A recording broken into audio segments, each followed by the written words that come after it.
Tamil Nadu hotel association ஹாண்டரி பிரசிடெண்ட்டாக இருக்கிறேன்.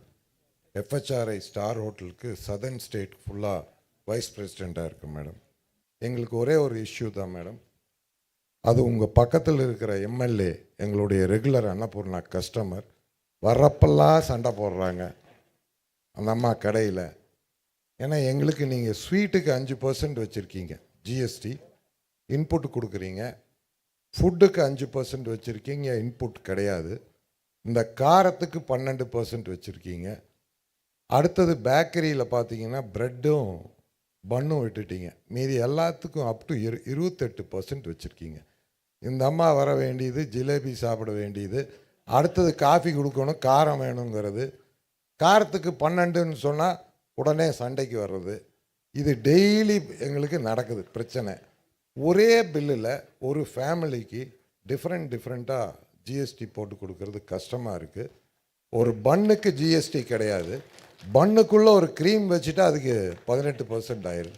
Customer என்ன சொல்கிறாரு, நீ க்ரீமையும் ஜாமையும் கொண்டா நானே வச்சுக்கிறேங்க. கடை நடத்த முடியல மேடம்.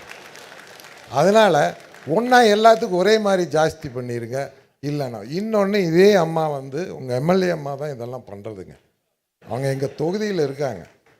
கடையில் வடநாட்டில் அதிகம் ஸ்வீட்டு சாப்பிட்றாங்க, அதனால தான் அம்மா இங்கே அதுக்கு 5%, காரத்துக்கு 12 பண்ணிட்டாங்கங்கிறாங்க.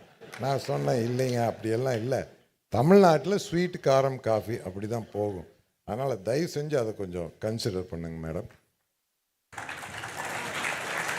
ஸ்டேட் வாரிய டாக்ஸ் போடுறது இல்லைங்க. இல்லைங்க மேடம், இந்தியாவுக்கு பூரா சேர்த்து நீங்கள் ஏற்றி விட்டாலும் சந்தோஷம். சார் ஒரே மாதிரியே பண்ணுங்க, தனித்தனியாக வைக்காதீங்க.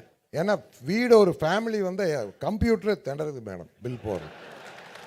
அதுவும் அந்த ஜிஎஸ்டி ஆஃபீஸருக்கு இன்புட் கிரெடிட் எடுக்கிறப்போ ஒரே கிச்சனில் தான் எல்லாம் பண்ணுறாங்க.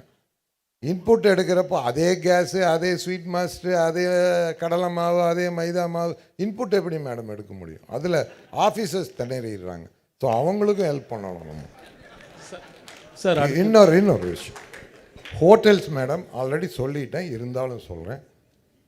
ஒரே ஒரு நாள் மேடம் 7500 ரூபா ஹோட்டல் ரூமில் பில்லு போட்டுட்டோன்னா உடனே 5லேருந்து 18% ஆகிடுது மேடம் ரெஸ்டாரண்ட்டில். இப்போ ஹோட்டலுக்குன்னு மெனு கார்டெல்லாம் டேரிஃப் கார்டு யாரும் அடிக்கிறது இல்லை, மேக் மை ட்ரிப்பு தான் அதை நிர்ணயம் பண்ணுறாங்க ஹோட்டல் ரூமு. வருஷத்தில் பார்த்தீங்கன்னா ஏதோ ஒரு அன்னைக்கு சீசன் இருக்கும், திருச்செந்தூரில் சூரசம்மாரம், ஒரு ரூமில் 10 பேர் படுத்துக்கிறாங்க. ஸோ அப்போ ஒரு 7500 ரூபா போடுறாங்க.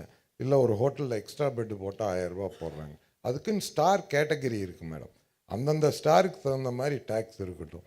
ஒரே ஒரு நாள் 7500 ரூபா போட்டதுக்கு வருஷம் பூராத்துக்கு 18% அந்த ரெஸ்டாரண்ட்டுக்கு போடுறாங்க. அது நியாயமான ஒரு விஷயம் இல்லை மேடம். டெஃபினட்டாக ஒரு மாலில் யாரோ ஹோட்டல் நடத்துகிறாங்க மேடம், அந்த மால்கார் கீழே வைக்கிற எல்லா ஃபுட் அவுட்லெட்டுக்கும் 18% ஜிஎஸ்டி வருது. ஏன்னா அவங்க ரெண்ட்டுக்கு எடுத்து யாரோ நடத்துகிறாங்க, ஹோட்டல் யாருதோ.